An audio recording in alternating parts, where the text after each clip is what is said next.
Dans une lettre au secrétaire d'État américain Anthony Blinken, ce samedi 6 février, 6 congressmen, dont le président de la Commission des Affaires étrangères du Congrès, Gregory Meeks, ont appelé les États-Unis à rejeter sans ambiguïté les tentatives du président Jovenel Moïse pour se maintenir au pouvoir après le 7 février et pour supporter la mise en place d'un gouvernement de transition conduit par les Haïtiens pour un retour prompt à la démocratie.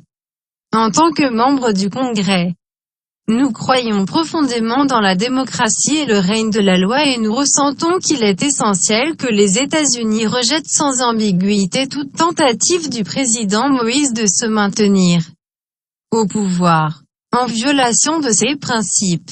Le temps d'une transition démocratique conduite par les Haïtiens, c'est maintenant. Lit-on dans cette lettre de ces élus américains qui descendent en flammes le président haïtien, Jovenel Moïse. Le président Moïse a perdu toute crédibilité. Il dirige par décret depuis janvier 2020. Alors qu'il salue les élections à venir, il insiste pour dire qu'elles seront tenues après l'achèvement de réformes constitutionnelles douteuses. Sa tentative de nommer unilatéralement les membres du CEP pour certifier les prochaines élections mérite d'être scrutée. Ces décrets extra-constitutionnels, incluant celui sur l'ANI et sur renforcement de la criminalisation des manifestants, doivent être appelés exactement comme ce qu'ils sont. Des tentatives pour s'accrocher à la présidence aux dépens du processus démocratique, selon ces élus américains. La situation des droits humains en Haïti est également en péril.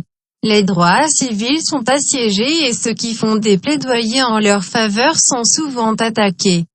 L'État sanctionne ceux qui le mettent en question. Les victimes de ces violences n'ont pas de voie de recours pour obtenir justice.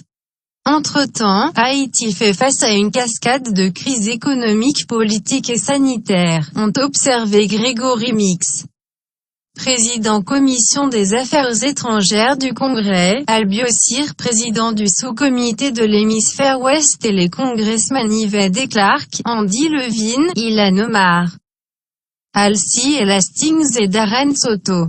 Les membres de l'opposition ont envoyé un message au président Moïse que son mandat prend fin le 7 février. Il y a aussi des appels clairs à la mise en place d'un gouvernement de transition, pour rétablir promptement la démocratie via des élections. Le peuple haïtien mérite d'être entendu en ce qui concerne leur gouvernance et les États-Unis doivent ajouter sa voix à cette cause critique. Selon ces élus qui disent attendre afin de travailler avec le secrétaire d'État américain Anthony Blinken pour faire avancer la démocratie, le règne du droit et des droits humains dans le monde.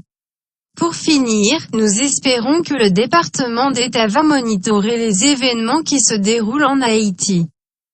Condamner les actions antidémocratiques du président Moïse et supporter l'établissement d'un gouvernement de transition, lit-on dans cette correspondance, qui intervient 24 heures après l'appui du département d'État au maintien au pouvoir du président Jovenel Moïse le 7 février 2022. Conformément à la position de l'Organisation des États américains sur la nécessité de poursuivre le transfert démocratique du pouvoir exécutif.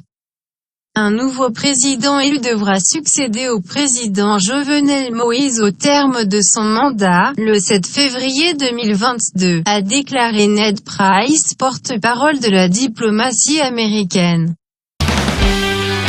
Haïti, mesdames et messieurs, Méga Média.